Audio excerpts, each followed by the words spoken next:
The pen is the tool of the journalist. This program, we call it Pens Down because this is where the journalists put down their tools and they become the newsmakers, not the reporters or presenters. Today, we have a big one all the way from Niger State in Nigeria. We have been joined by the former chief press secretary to the governor of Niger State. He is also currently a board member of the Daily Trust newspaper. We are going to show his full profile on the screen while this conversation goes on. My guest on PENSDOWN today is Dr. Ibraheem Dooba. Doc, I don't know if I have gotten your surname right. Yeah, Thank that's you. correct. Many get it wrong, but you got it right. Well, I'm Yeah. a teacher, so I've met quite a number of names, and I do my best not to take pronunciations for granted for any reason. Thank you very much for joining us on PENSDOWN, sir. It's my pleasure. Thank you You for are having me. you are a man of many parts, but today we want to focus on the communication expert in you. You have seen it all. You have written, you have been on the field, you are in the decision-making rooms, you are mentoring and doing so many things. How did you discover the journalist in you in the first place? Well, good morning once again, and thank you. When I was a child, my father told me that the strongest professional in the land is the journalist. Wow. He said because the journalist can unite a nation and can break up a nation. Yes, That it was what happened in my father said.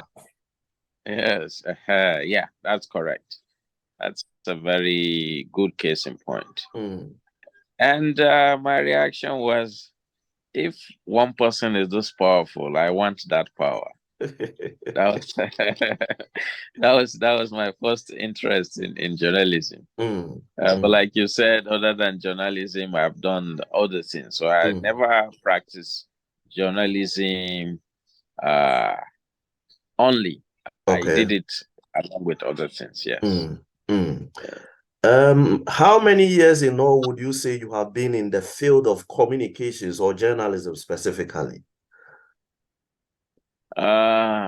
Almost my entire life, since Wow. since I was a teenager, I started writing letters to editors, and immediately I was 20, 21. I was given the opportunity to write consistently for national publications, even though I wasn't paid for them. I started receiving payment for my for my writing at the age of 22. Okay. Yes, 22, 23. When I was the uh, uh, one of the editors for Success Digest magazine in Lagos. Okay. Yeah, but before then I wrote for the Tribune as a contributor and a little for the Guardian. Yes. Right. So, but yeah. So, more than 20 years actually. Wow. Which assignments? I know it is going to be difficult for you to go back into time and really pick one or a few that stand out, but which of them or which is that singular assignment that stands out as the most challenging those times you were on the field? The most challenging and the most rewarding, I would say, was when I was Southeast Asian correspondent for the Daily Trust. Okay. Yeah, that was challenging because you are in another man's country reporting for your nation. But then the rewarding aspect of it is that I was reporting the impressive feats of our people, Nigerians there. Okay. And I was also trying to interpret the culture of the, because I was based in Malaysia, I was trying to interpret the Southeast Asian culture to our readers. So when they read and they say, wow, so we have people that do this, we have people that do that. So that kind of a way of enlightening and educating our people, even if they've not traveled to those places, they were able to vicariously visit it because of my description. To have the power to be able to give them that satisfaction was very rewarding. Yes. Some of you have stayed the course and you have paid the price, but there is a lot of attrition in the field. So many qualified professionals have abandoned the ship. Some of them have jumped into any boat that is ready to carry them along. From where you sit, what do you think accounts for this high level or high rate of attrition in journalism?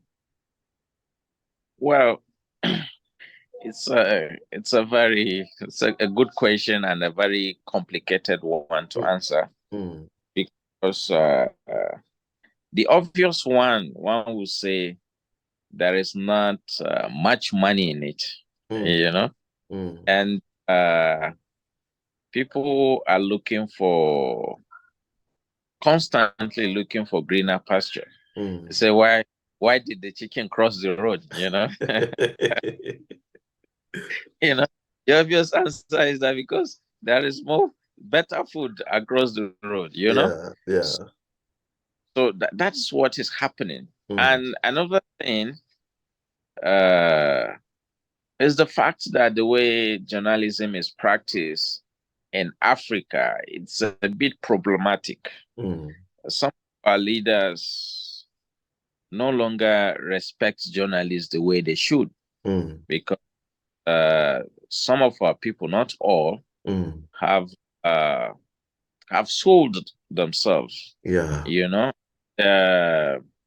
And because of that, anybody who can buy you, any profession that can be bought, can't be respected, because the people understand, especially our political leaders, that once you give them money, they can write anything. And I've had encounters with some of my colleagues who, for example, I've been to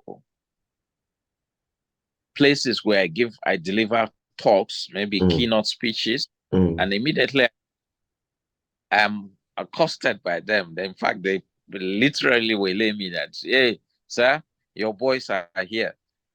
I what my boys, what do they want? They want me to give them something. And most of them do not even have active media houses. Yes. You give them the money, they disappear. Yeah. This one, everybody knows that, well, they are not legitimate people. But even the legitimate ones, when I was chief press secretary, yes, the correspondent chapel told me the previous governor gave them 1 million naira. Wow. If I wasn't going to increase that, I should not reduce it. Oh. So what does that mean? I wasn't their employer. They report to their bosses. Yeah. And editorial decisions based on what their media houses, the policies of their media houses. Yes. So if I give you this money, are you saying you are going to drop everything and do my bidding? Obviously, it's an offer to the higher bidder situation. So for a person who does this, there is no way he himself will lose respect for himself. And when that happens, even the society will lose respect for him. And that is why some of our colleagues are leaving the profession, either to serve in government or to go into the NGOs where they are better paid. And because they are better paid, they are better respected. And if you don't have the need to beg people for money, people will respect you. Because even today. When I was chief press secretary, sometimes I will be so busy in the office that when they beg me for money, I won't be able to go to the ATM, and I do not have cash on me, so I'll give them my ATM card to go to go and withdraw money, a certain amount of money, and bring it back to me. And from time to time, even though I'm out of government now, they still call me for help. So it's some of these factors account for why people we have this attrition rate. You are a board member of the Daily Trust newspaper, and that means you are positioned in a way where strategic direction for a major publication comes from you and your colleagues on the board. There are calls for the licensing of journalists. Would you support calls for journalists to be licensed? Yes. Right now, let me make a bit of the correction. The profile you have with you is a bit dated, Okay. I'm no longer of the Daily Trust. Okay. I exited last year, yes. Okay. But your question is an important one. If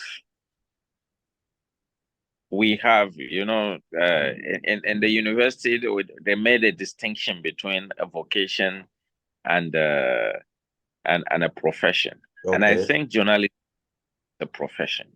Okay. Like in is a profession, However, in the case of journalism, you don't have to study journalism to be a journalist. However, your media house or yourself, you have to take yourself through the courses or the rudiments, yes, of the profession. And therefore, there is a set of rules, I would say. Even some of them are actually rules of thumb and the ethical principle that you have to uphold. Yeah. So I think the licensing of journalists, it's a very important one, because now that we have the social media where everybody just reports whatever he wants and calls themselves journalists. You understand? Yes. Somebody will open up a blog and will want to be the first to break news without cross-checking. He doesn't even have the contact or the network to be able to do any fact-checking, but they will just break it based on rumor. So for this reason, I think it will be quite helpful if we have licensing of journalists. Concerns raised by colleagues who have spoken to this matter is that the kind of politicians, especially we have in Africa, have an appetite for suppressing dissent. And if we are not careful, the licensing body, politicians might masquerade behind the body to, for them to do their bidding when it comes to renewals, approval of licenses and the rest.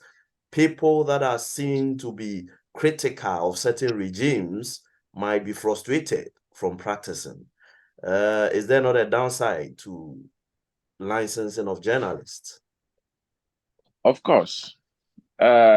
Everything is open to abuse, but we have to put in safeguards to protect that the profession against such abuse.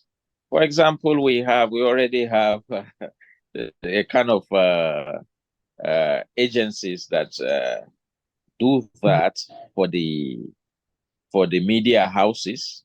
For journalism, we have the Broadcasting Corporation of Nigeria, or what do they call it? And we have what is it called for the press? We have agencies like that. And if the profession is afraid that it will be abused by politicians, why don't we do it ourselves? Okay. You understand? Yeah. Let's do it ourselves. We have important people who have distinguished themselves in the profession. Yes. Pick them up and set up an agency like that. I know to some extent because I did media law in the UK. Okay. The UK has bodies like that that owned by journalists themselves that protect the society and the journalists from ethical misconduct. So we can do that ourselves. Yes. Social media has created richer bloggers in Africa than richer journalists. We are trained to manipulate media for the purposes of public education, information, and entertainment. Is there something we missed out? Why have we as journalists not been able to exact the full financial potential of social media to our advantage? That's a very strong one. I think in journalism, branding is a very good thing.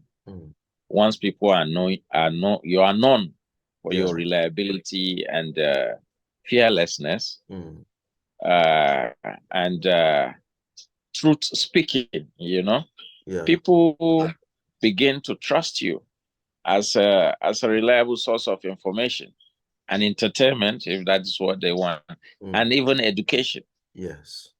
So, as difficult as it is, there are some brands, even individual journalists, yes, who people go to get reliable information. And because of this, they do very well.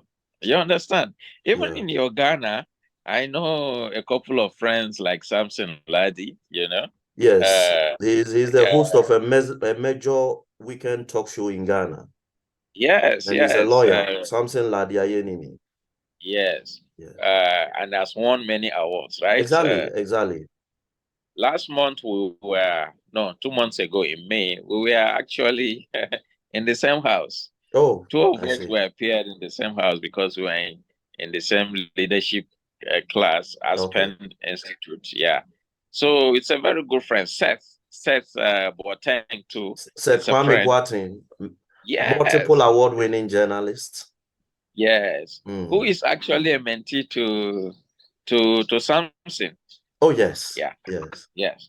So these people are individuals, but because some of their work, their investigations and their analysis have led the government to change policies. Yes. Based on what they've uncovered. You see, I think this is great journalism, and because of the work they do, they are doing well, successfully. Yes. In spite of social media, or even because of it, they can use social media to assist the work they do. And I know this Anas in your yes, Anas Arimia Anas. Yes. So these people are doing quite well. In Nigeria, we have them too. Mahmoud Jega. Mahmoud Jega used to be the editor of the Daily Trust. Okay. And he's just an excellent writer, a columnist, an editor. So every week, every Monday, people wait for him to hear what he's going to say. When something major happens,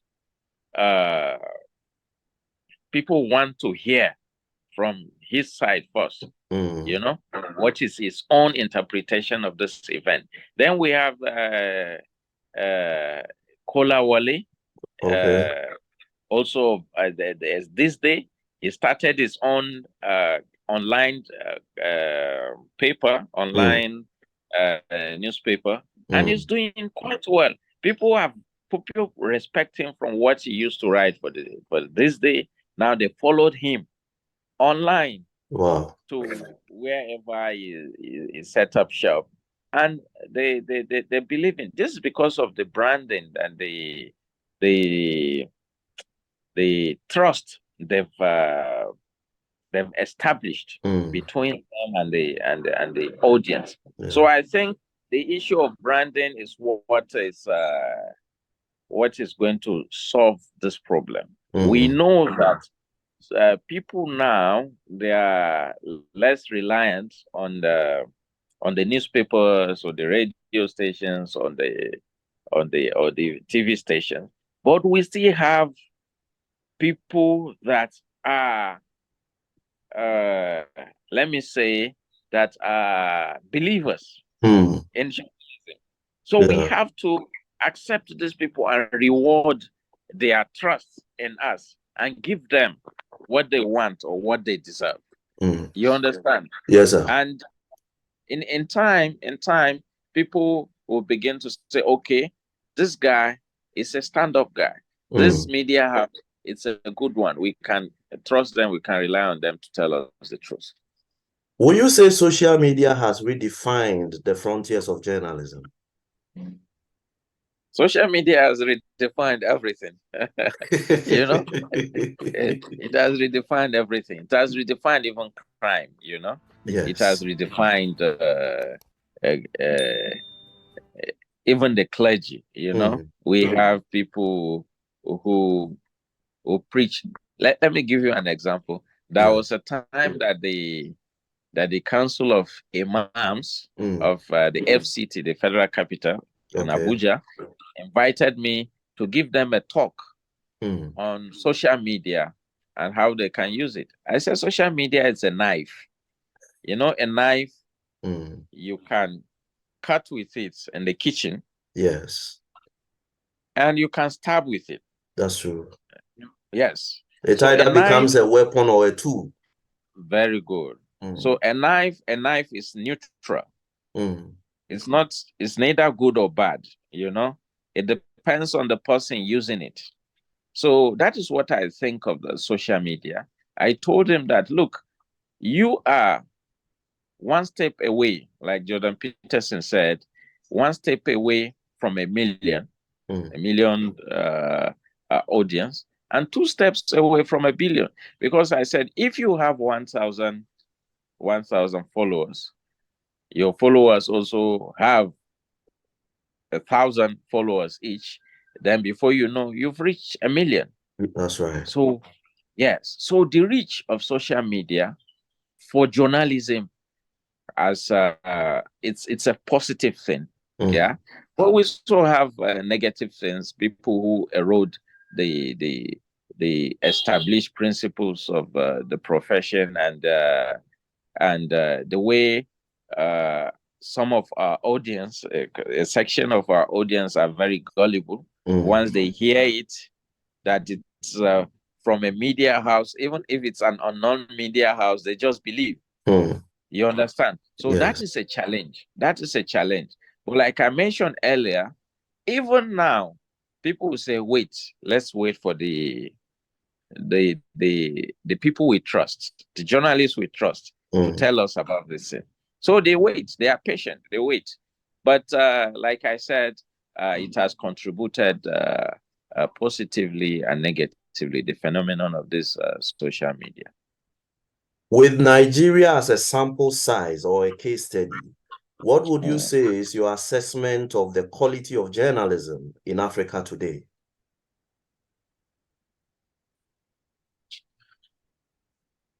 I would say generally it's quite impressive. It's quite impressive if I'm going to use Nigeria, because I have friends. My friend now is the editor of the year, you know. Great. Hamza Idris, yes, the editor of Daily Trust newspaper. And if I'm going to use Daily Trust as an institution, they will tell you that don't give money to our journalists. And if our people politely accept it, we'll donate your money to charity. Why? Because they want that independence. So we have a few media houses like that, like the Punch newspaper. Yes. So they do this in. So because of this, because of their independence, they do impressive work. And I'm thinking, if not because of them that are watchdogs of our leaders, our our leadership will be more corrupt than That's this. right. That's right. Yes, but they see that people are watching them. Whatever steps they are taking, people will report it, they will interpret it, and the society, because of that, will judge them. So they sit up, and sometimes they hide their tendencies, their corrupt tendencies.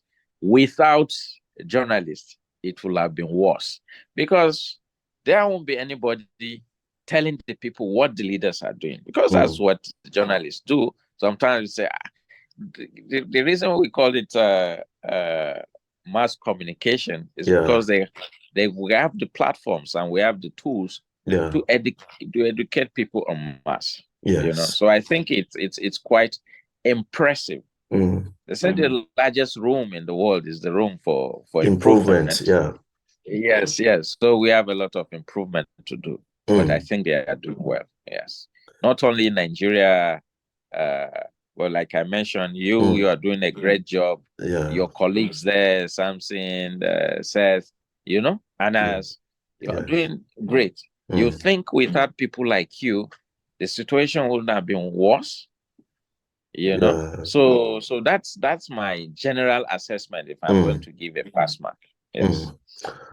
Having served in a political office, do you consider yourself or see yourself as a politician?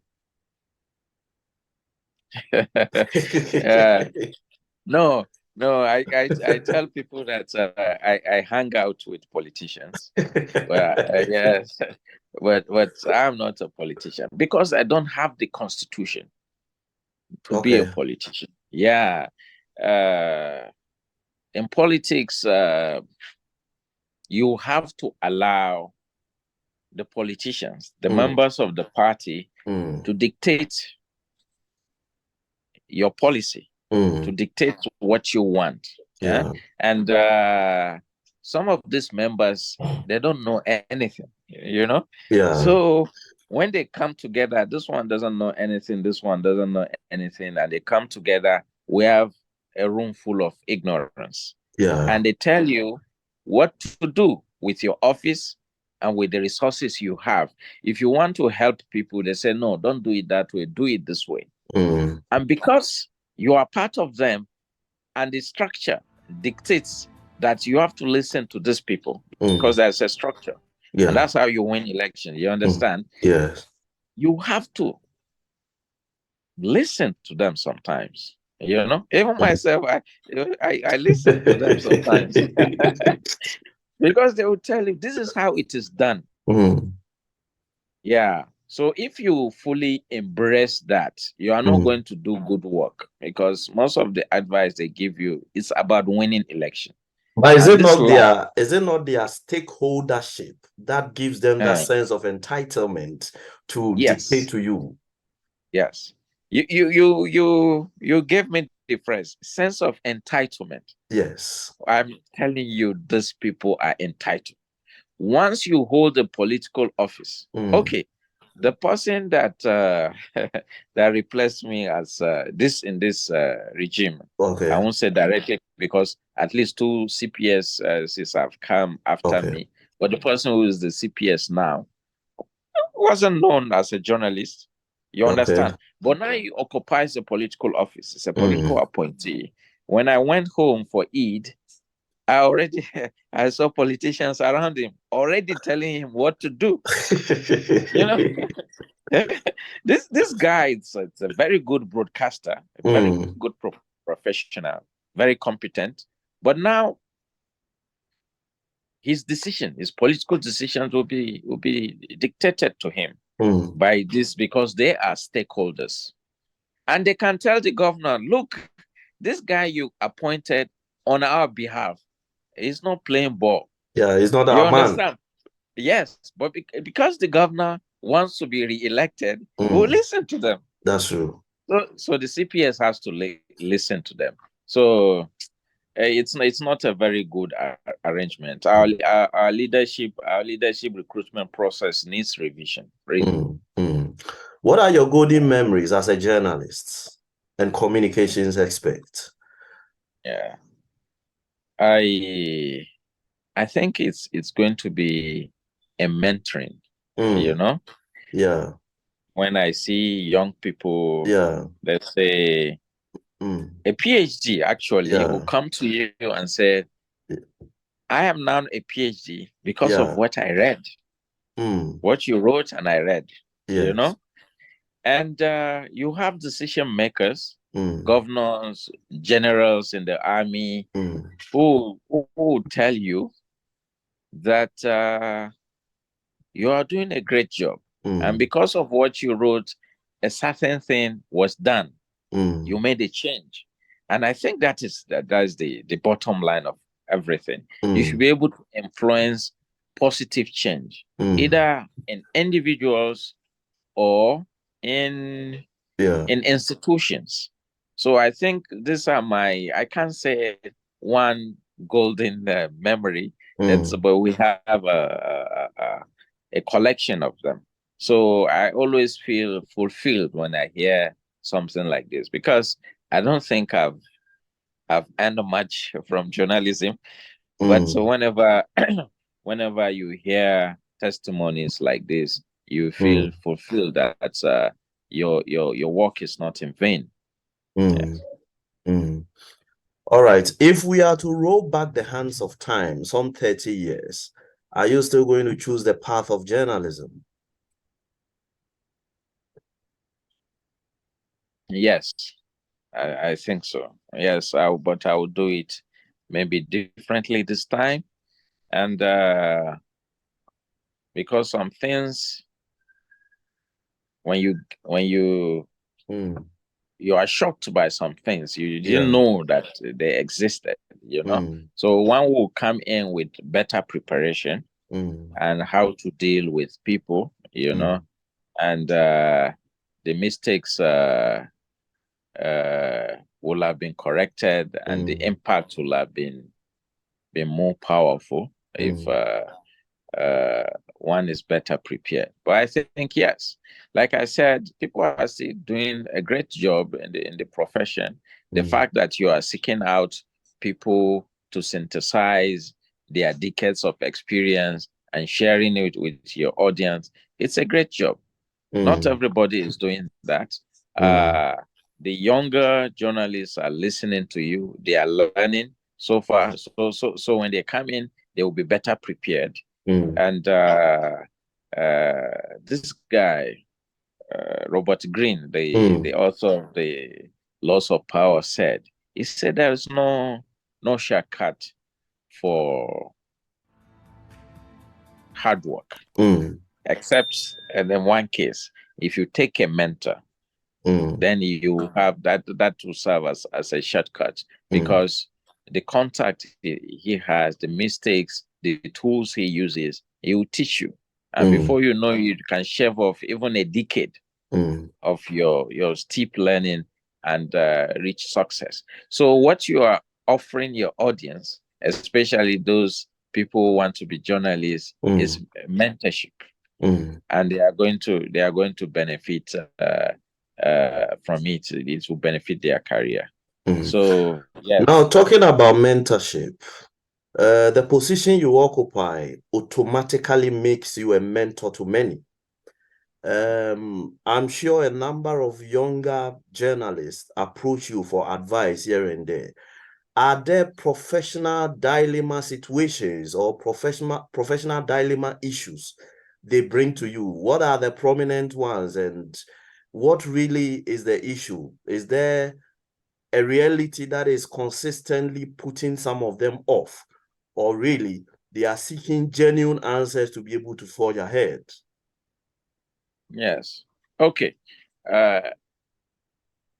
Let me give you one example that is consistent. Whenever somebody is appointed as chief press secretary or media advisor to a governor, they come to me. They say, you are a colleague and you've done this before. What should we do? usually they come to me with the dilemma of, we don't want to bribe people, but if we don't give money to journalists, we are not going to be reported. My principal is not going to be reported. And they are going to form a group, like an enemy group, like, yes, a cabal against my principal. So what should you do? So instead of telling them what to do, I penned a scenario. I said there was a leader, Umar. It's a caliph in Islam. Okay. There was a governor who had a province where his constituents were always complaining about him, and they reported him to Umar. So Umar summoned him, and he said, "This is what your people are saying. Give me your own version. What is the true story?" And the man explained. The governor explained, and it happened that he was right. He was actually a great leader. But Omar still chastised him. Okay. He said, "It is your fault. You are a good leader, but you didn't allow your people to know." Okay. So I tell these people, I said, your principal may be doing the best work of all these governors, but if it's not reported, it's still his fault. Okay. Because people will not know. Because if these people don't report your projects and other things you are doing, then the people will not know. So what do? Are you going to give them money so that they report you and the people know, so that your principal becomes a good leader? So it's a question that you have to solve yourself, because we need journalists to report the work and non-work or the negative sides of governance. So this is the consistent one. And this is what I have to struggle with. But what I did in my own case was to engage the union. Okay. The union leadership. The union leadership were very, very, at the national and at the state level, they were fantastic. So I helped them knowing what they needed. That was a stipend from my office every month for their vehicle maintenance and other things. I remember at that time I was giving them 200,000 naira, and 8 years ago, 200,000 naira every month. It's a good thing. They can use to help their office and do other things. So this is the consistent thing for the people in the profession who have found themselves in government. From outsiders or the journalists working in the field, it's a different set of problem altogether. Let me take you into the arena of controversy with this, your declaration that you were giving some stipend. The brown envelope. What is your take? I think the brown envelope should be taken and burnt, so that we don't have brown envelopes again in the world. I'm very, very much against it. Like I said, my principle is, if I report you and you give me money, I think you are insulting me. Yeah. You will see it in my countenance immediately. And that is why I decided to strike a middle ground, I don't want to give money to individual journalists, the correspondent chapel, because they want me to pay them 1 million. But I could see that this my colleagues as a body, they have problems they need to solve. And the government is for them too. So how can I help them? The other people, the people who came before me were not doing anything to help them. They would just give them this brown envelope. Okay, here's the money. Go and share. For every press conference, they give them something new besides the regular money they give them. So I said, okay, I know that these people need this. Their bus is not working. You know, they need to buy tires. They need to maintain their office. So what I was giving them was to maintain the office. That was my own justification, you know, even though I didn't. But I didn't like. brown envelope comes in various forms, from foreign travels to paid, even capacity building programs, and even to the stipend you were given. All of them are examples of brown envelope. Yes. It's all about being creative and innovative about it. So while somebody was, quote unquote, buying individual journalists, you decided to buy group loyalty. Am I right to do that analysis? Yes, you're correct. you're completely correct. You know, but I said I was rationalizing by saying that I was helping the institution. Of course, this journalists are not taken care of. In fact, there is this famous publisher who will tell his journalists that there is no salary for you, but I gave you an ID card. Go and make money from that. You know, this is a very sad situation. You know, I want a Nigeria or Africa where journalists are not friends to people in power. You know, because that's what our journalists will tell you, that you are our friend, where are your friends? I don't want that relationship. The relationship where journalists will be friends to people in power. I don't like that. You understand? Let me put you on the spot. Yeah.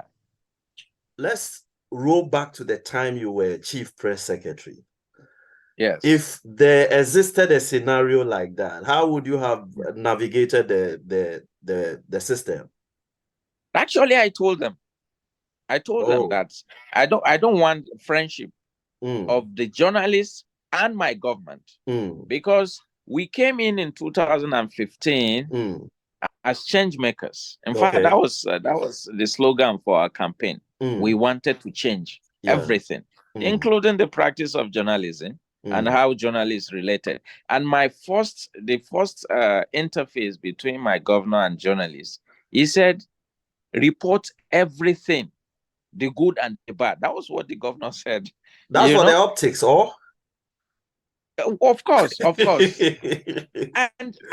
I told you I was naive. So I said, this is what I want my principal to say, because I believe my principal did not come to office to enrich himself. He was already a billionaire before coming. But one has to be careful as an aide, as an appointee, that there are some political considerations, exigencies that your principal has to consider. And he cannot, even if he is right, he wouldn't want some things to be reported. You understand? So that is it. But I told them that, look, as a human being, as a government appointee, I can help you the way I will help any citizen. But I don't want that relationship where you say we are friends, you are gatekeepers, you are going to swallow some of the negative things we do, because we did not come to do any negative things. In fact, I had literally an open door policy. I come into the office in the morning, I will leave my door open. Anybody could come. But if I wanted to work, I would leave the office and go to the library, lock myself in and do my work. But if I'm in the office, anybody can come. A journalist can ask me any question, because I believe I had nothing to hide. You understand? So I didn't want that relationship. And I want that to be sustained, where people are doing their jobs, because you cannot be friends and report something negative about your friends. But was there a time during your tenure that pressure was brought to bear on you from the inner sanctum within your government to try and influence the narrative? Yes. There was this case where a list of commissioners I confirmed was sent to the State Assembly because 6 months, sorry, not 6 months, many months into the government, the commissioners were not appointed at the state level, and at the national level, the ministers were not appointed. So people were eager, not that these people would do anything for them, but it's the normal process of governance. You come into government, you appoint your people. Team. So people were actually expecting that, and they were getting frustrated. So journalists came to me all the time that why has this not been done? So I have to respond on behalf of the governor. So at a point, I confirmed from a source in the government, and actually these things are prepared by him, that the list was sent to the State Assembly, where they will do the screening, before they are sworn in, the commissioners are sworn in. So when the journalists came to me, they asked the same question. I said, yes, it has been sent to the State Assembly. So I was summoned by members of the State Assembly. They said they do not have the list. Who told me that the list has been sent? I said, well, even though I'm a political appointee now, I'm still a journalist, and I can't tell you my source. And they say I must tell them. I said, no, I'm not going to tell you. So they got angry. They were jumping in their seats, that who are you to tell us that you are not going to tell us? And the State Assembly has the powers of a court. Yes. Which meant for even insisting that you wouldn't disclose yourselves, they could cite you for contempt or something like that. Yes, they actually passed a resolution that should be sacked. That the government should fire me. But I knew that it will come to nothing because the governor will not listen to them. I was doing my job, and my governor is the kind of person who doesn't even easily fire people. There are people who were doing worse than me. if I say so myself, so you won't fire me just because of this incident. But that was a line, that was a battle line between me and them, and even some people in the executive, because they teamed up to the legislators to fight me. They didn't want me to change anything internally. And also journalists, they teamed up today. Of course, my enemies or my friends in the profession, they jumped on that opportunity to report. Oh, we find something negative to report about this guy. So it became Ibraheem Dooba in the news all the time. I was supposed to be silent in the news. My principal should be in the news, not me. You understand? So those were that was one of the reasons why I later resigned, because other than that, I saw that the change we promised the people will not come, and I won't be a party to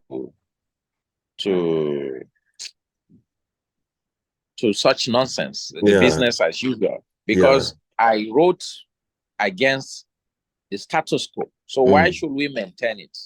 You understand? At a point, when I was pulled back, because when I resigned, I was pulled back to I'm given another opportunity. My parents said I wasn't going back, but the governor insisted, so I accepted. Yes. Maybe my last one or two questions. Was there a time in the line of duty as a journalist that you were approached with something, material or monetary, to compromise the facts of a story you were doing and take it? Fortunately, I'll say no. No, it has not happened. Nobody has approached me with that, but probably because from what you do, people already know your reputation, you know, and people whisper, you know, things like that. So nobody had the gut to come to me and said something like that. But once the Sultan, I was writing something. I was writing a series where the Sultan, I don't know if you know him, is the leader of the Muslims in Nigeria. A very, very powerful office. And the person called me and he said, the Sultan wants you to stop the series. Wow. And I said, who is talking? Who has this guts to tell me that I should stop? I said, who is talking? He said, the Sultan. You understand? So I went to my senior colleagues and I sought their advice. What should I do? This guy is our leader, you know? Yeah.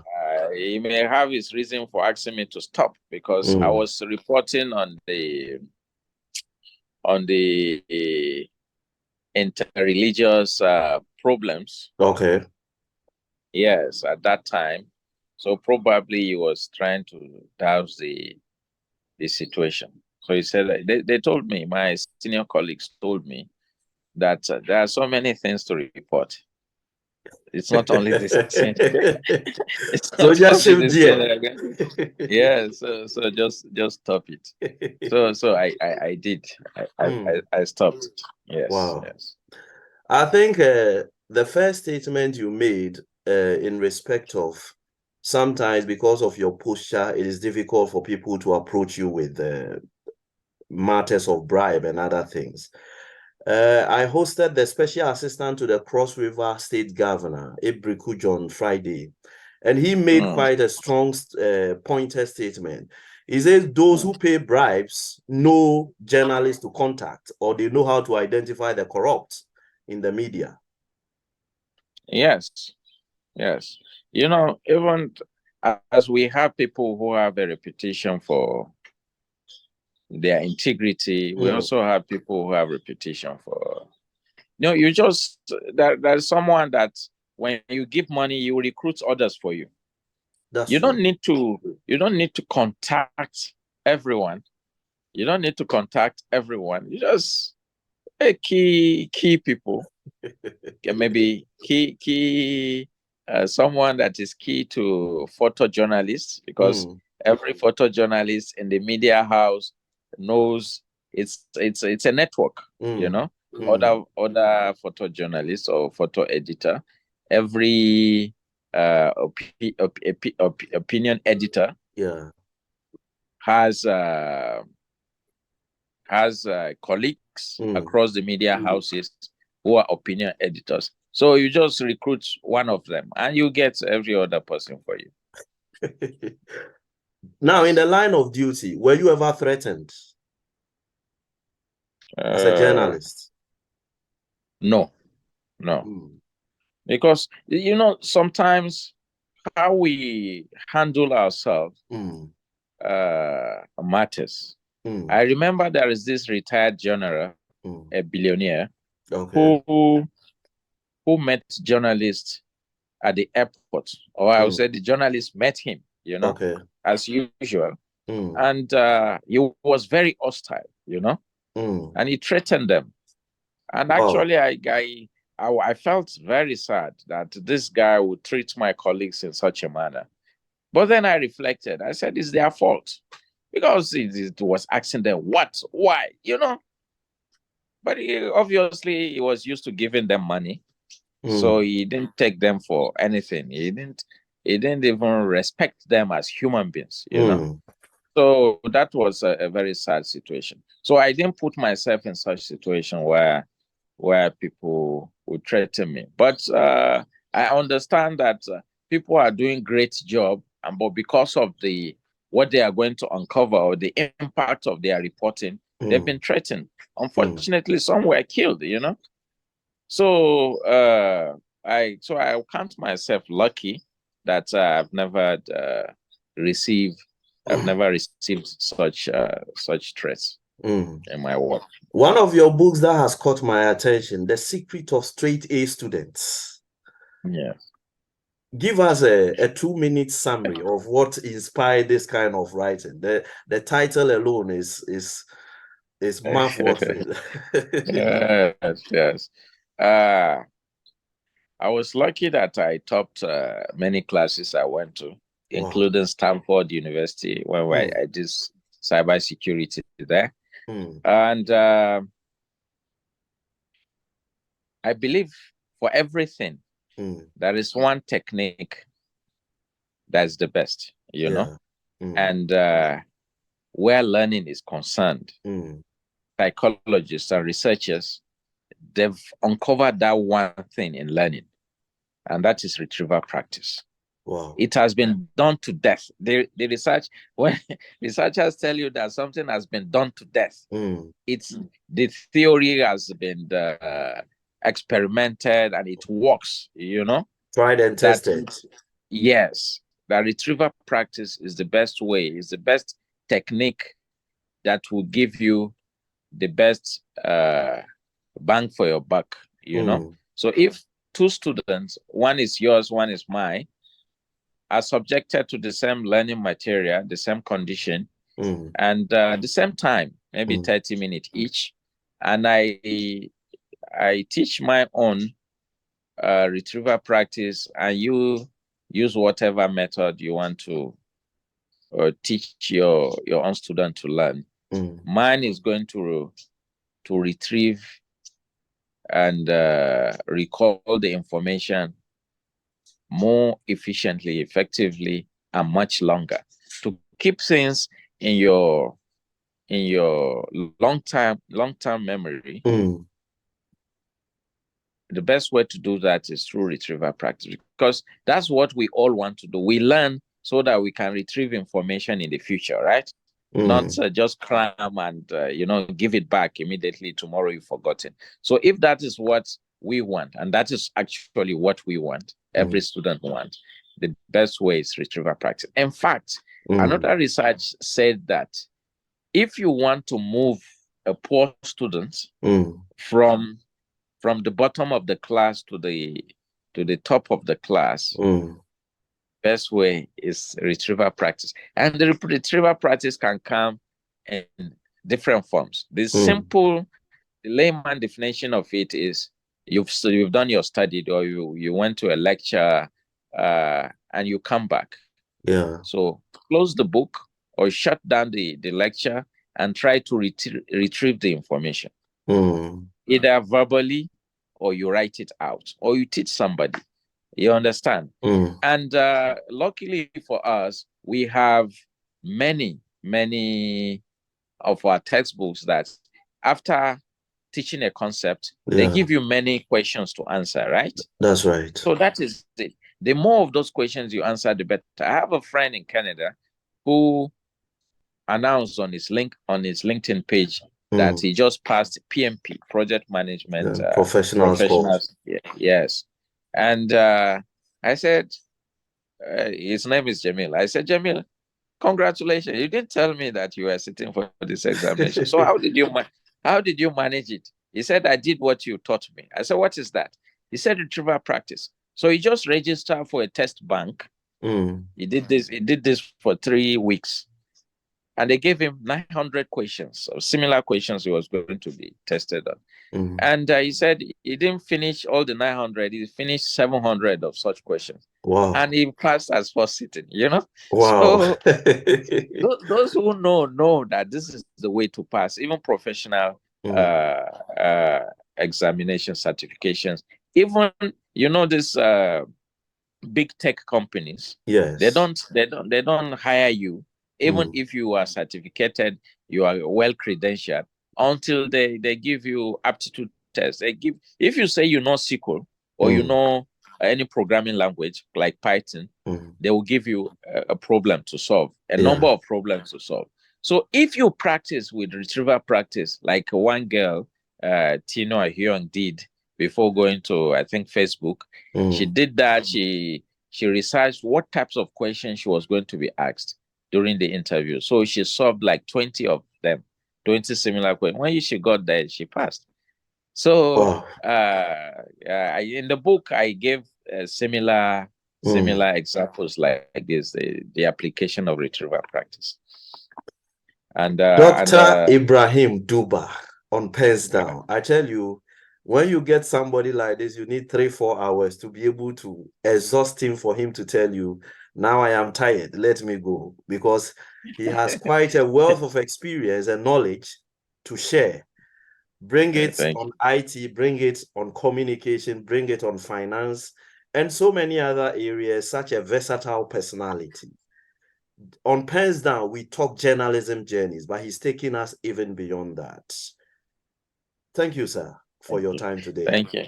Truly Thank you grateful. for your kind words. I'm really, really appreciative. I hope this is the beginning of a long relationship. Exactly. Because the little you have given us with respect to a sneak peek at your book is already telling me I need to make plans to get a copy myself so that I can exhaust the full contents of that material. Yeah. Yes. And last year, actually, I launched 10 books on the same day. And some of them are sold out. So the ones that remain, I will get them to you. Very well. I'll really be honored. I'll find a way of getting them for you. I'll really be honored. Thank you very much, sir. And thanks a lot for joining us on PENSDOWN. This has been PENSDOWN. On this show, we talk journalism journeys. We'll be back next time with another edition, and we'll have another colleague join us to talk their journalism journeys. Thanks for now. Bye. Thank you.